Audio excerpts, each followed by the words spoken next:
10월 25일 오늘의 말씀은 예레미야 애가 4장 1절에서 10절입니다.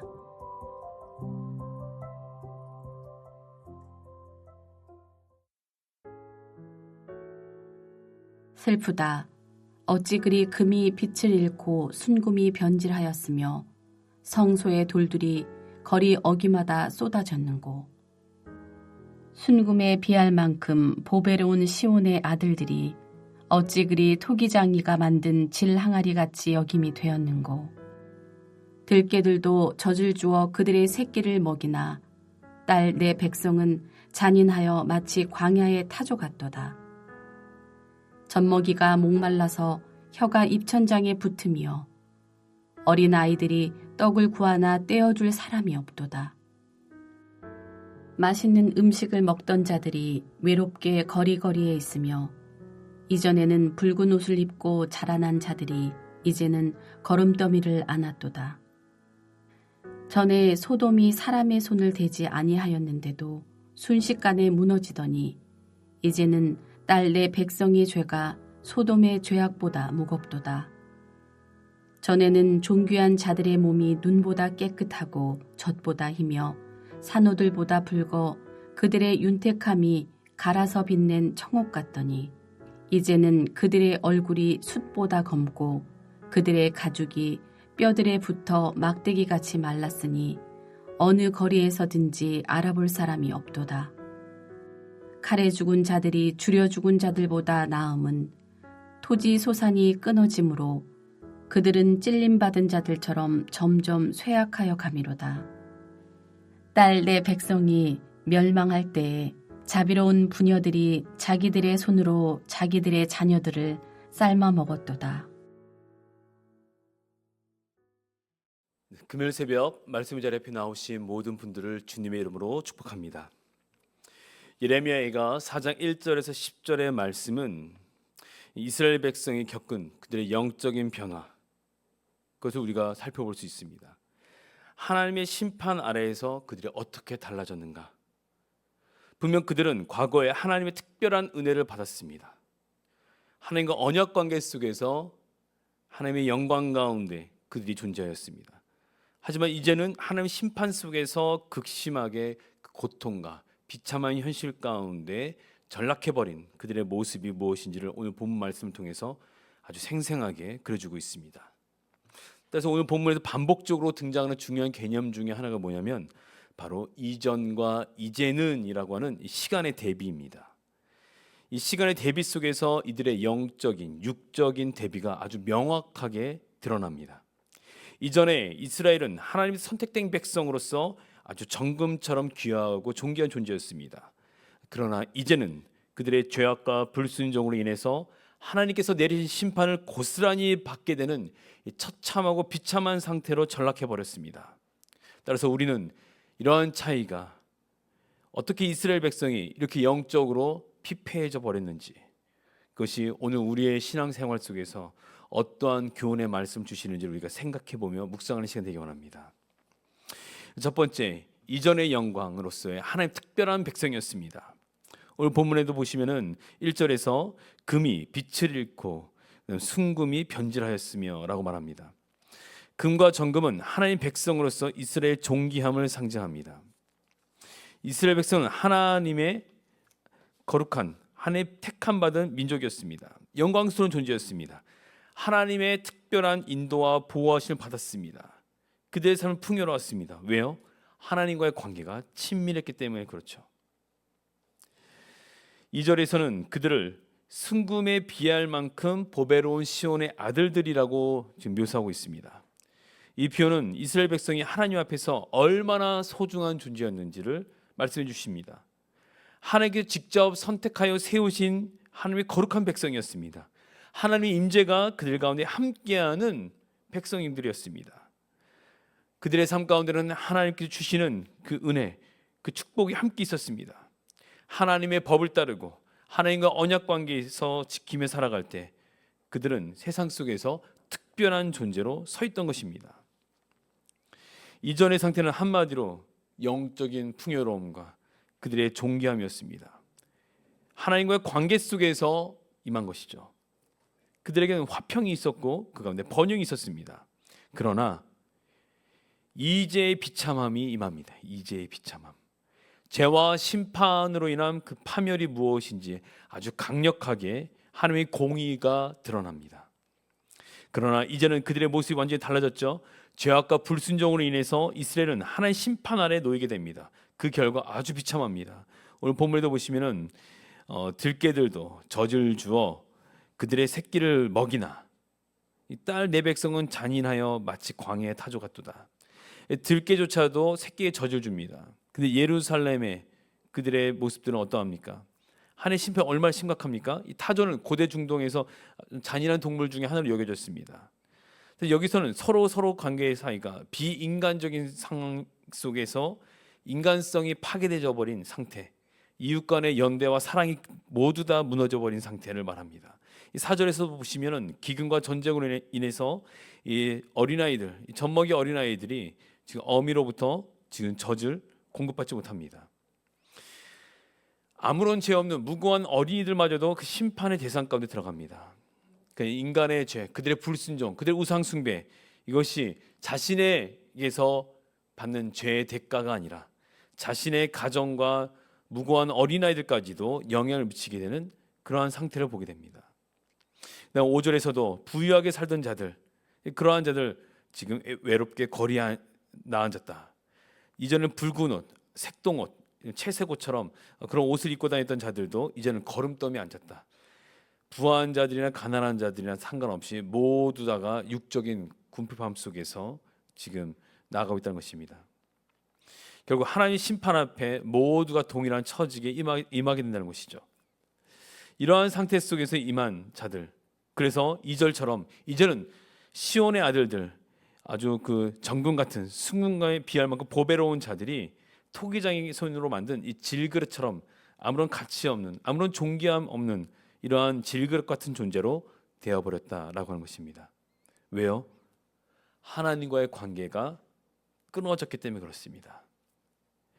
인간이 얼마나 쉽게 이런 영적으로, 육적으로 이렇게 파멸의 상태로 빠져들 수 있는가? 그것은 다른 것이 아닙니다. 하나님과의 관계가 멀어졌기 때문에 그렇습니다. 하나님께서 더 이상 그들의 보호자가 아니시라는 것입니다. 하나님의 보호 가운데 보호받지 못하는 존재, 하나님의 심판 가운데, 하나님의 공의 심판 가운데 그들의 영육 모든 것들이 다 파괴되어 버렸습니다. 여기서 그렇다면 이전과 이제라고 하는 이 시간의 대비 속에서 나타나는 가장 큰 차이가 무엇입니까? 하나님과 관계입니다. 그 관계를 잃어버렸다는 것입니다.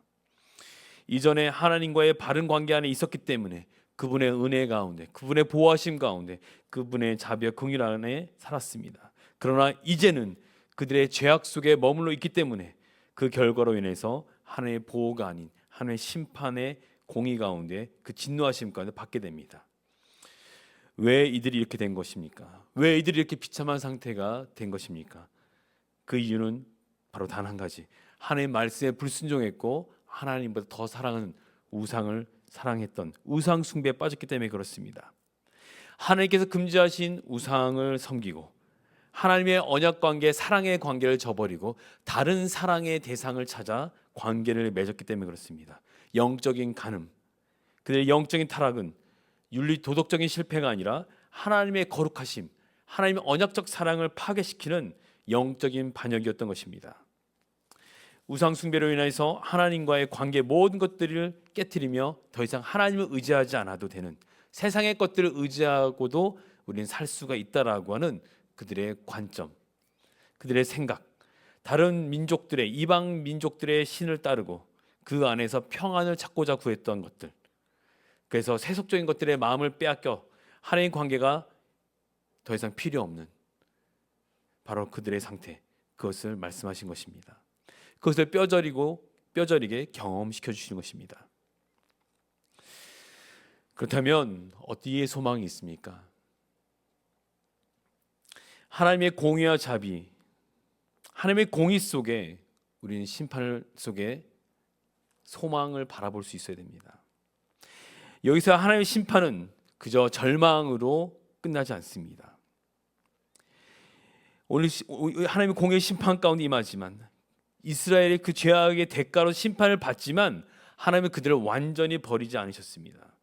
하나님의 공의는 죄에 대한 심판을 철저히 하시지만, 죄값에 대해서 심판을 철저히 그 대가를 치르게 하시지만, 그 죄악에 대한 모든 것들 속에서 심판의 죄의 대가 이후에 하나님의 공의 가운데 임한 철저한 공의는 바로 하나님의 철저한 자비와 공의를 바라보게 하는 바로 통로가 됩니다. 내가 하나님의 내 비참한 상태 가운데 하나님의 진노 아래에 있다라고 하는 철저한 공의 가운데 내 자신의 죄악 가운데 내가 철저하게 회개하고 그 밑바닥에 존재할 때 우리는 그제서야 눈을 들어 하나님의 자비하심에 대한, 하나님의 긍휼하심에 대한 간절하게 사모하게 되는 그러한 존재라는 사실을 깨닫게 됩니다. 바로 거기에 소망이 있습니다. 마찬가지죠. 하나님께서는 십자가상에서 우리를 향한 죄에 대한 진노 모든 것들을 십자가상의 독생자 아들 예수님께 쏟아 부으셨습니다. 그리고 회개하며 나오는 모든 자들에게, 믿는 자들에게 회복의 길, 하나님의 관계 속에 들어올 수 있는 길을 여셨습니다. 우리의 진노, 모든 죄의 대가를 대신 받으신 것이 우리 예수님이십니다. 그러므로 이 영광의 회복을 우리 가운데 그 길을 오늘 우리에게 마련하셨습니다. 바로 예수 그리스도이십니다. 우리 역시 죄 가운데 스스로 구원할 수 없습니다. 그러나 하나님이 이제 예수님을 통해서 오늘 우리에게는 그분의 영광 가운데 회복에 들어갈 수 있도록 우리의 죄를 대신 짊어지셨고 십자가에서 그 죄의 대가를 모두 다 치르셨고 이제 그분의 희생을 통해서 다시금 하나님의 관계 속에 회복하여 들어갈 수 있는 영적인 회복과 구원의 소망을 우리가 주셨다는 사실을 우리는 다시 한번 기억해야 되겠습니다. 그러므로 우리의 영적 상태가 어디에 있는지 우리는 오늘 점검해야 됩니다. 이전에 이스라엘은 하나님의 은혜 안에서 영광스러웠지만 그 죄로 인하여 불순종으로 우상 숭배로 이방의 문화 속에 하나님을 저버린 언약 파괴 속에서 이제는 그 모든 것을 잃어버렸습니다. 그러므로 우리가 점검할 세 가지 함께 기도하며 나가기 원합니다. 과연 오늘 나는 하나님과의 관계가 온전한가? 하나님의 관계가 난 여전히 연결되어져 있는가? 끊어져 있지는 않은가? 오늘 이 새벽에 하나님과의 관계를 다시 한번 살피고 돌아보는 회개의 기도를 드리며 나가기 원합니다. 두 번째는 우리는 현재 우상 숭배를 하고 있지는 않은가?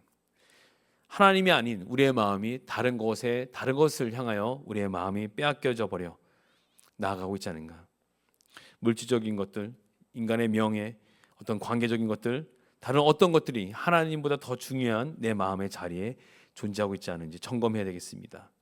이 세 번째는 그럼에도 불구하고 무너진 그 현장에서도, 비참한 그 현장에서도 내 심령이 끝까지 하나님의 자비를 구하고 긍휼을 구하며 나아가고 있는, 내가 죄를 지었을지라도 여전히 하나님 앞에 소망을 두며 공의로운 심판 가운데 두려워 벌벌 떠는 것뿐만 아니라 더 나아가 공의의 심판의 죄의 대가 이후에 회개하고 돌아설 때 언제든지 두 팔 벌려 그분의 자비와 사랑으로 우리를 마주하고 계실 그 하나님을 향한 그 자비하심을 믿고 소망하는가, 이것을 우리 가운데 품고 나기 원합니다.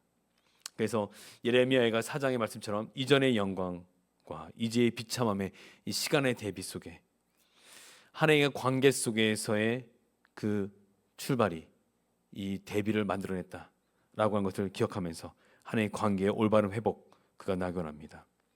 그런즉 누구든지 그리스도 안에 있으면 새로운 피조물이라, 이전 것은 지나갔으니 보라 새 것이 되었도다. 오늘도 우리에게 이 말씀은 우리가 소망의 메시지인 줄 믿습니다. 우리 가운데 새로운 피조물로서 우리를 부르셔서 그리스도 안에서 접붙임 받은 주님의 몸된 존재로서 살아가는 주님의 백성 되기 원합니다. 같이 기도하시겠습니다. 아버지 하나님 감사합니다. 오늘 말씀을 통해서 다시 한번 이전과 이제는 이런 이스라엘 백성의 과거와 또 그들이 받고 있는 지금의 상태의 그 심판의 내용이 무엇인지를 우리가 생생하게 들려주시는 그 말씀을 통해서 오늘 우리의 삶도 점검하고 돌아보기 원합니다. 하나님과의 관계가 나는 바른가? 과연 온전한가? 끊어졌는가? 이것을 우리가 점검하고 돌아보기 원하고, 우리 삶 가운데 또한 내 마음에 진정으로 하나님과의 관계가 아닌 다른 것과의 관계를 맺기를 더욱더 소망하는 우상 숭배처럼 여기고 있는 그래서 하나님과의 사랑의 관계를 저버리고 다른 것을 향해 사랑의 관계를 맺고자 하는 그러한 우리의 탐욕과 욕심과 죄악이 있는지를 돌아보기 원합니다.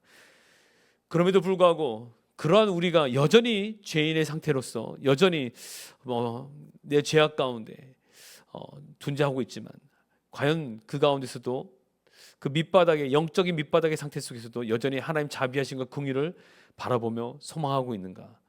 이 부분을 우리가 점검하면서 우리 비참한 상태에 있을지라도 우리 예수님을 기억하면서 내 비참한 모든 죄악들을 대신 다 지어주신 예수님을 바라보며 소망하며 나아갈 수 있는 그 소망의 또 주님의 자녀가 될 수 있도록 인도하여 주옵소서. 감사드리며 예수님의 이름으로 기도합니다. 아멘. 하늘에 계신 우리 아버지여, 이름이 거룩히 여김을 받으시오며 나라가 임하시오며 뜻이 하늘에서 이루어진 것 같이 땅에서도 이루어지이다. 오늘 우리에게 일용할 양식을 주시었고 우리가 우리에게 죄 지은 자를 사하여 준 것 같이 우리 죄를 사하여 주시었고 우리를 시험에 들게 하지 마시었고 다만 악에서 구하시옵소서. 나라와 권세와 영광이 아버지께 영원히 있사옵나이다. 아멘.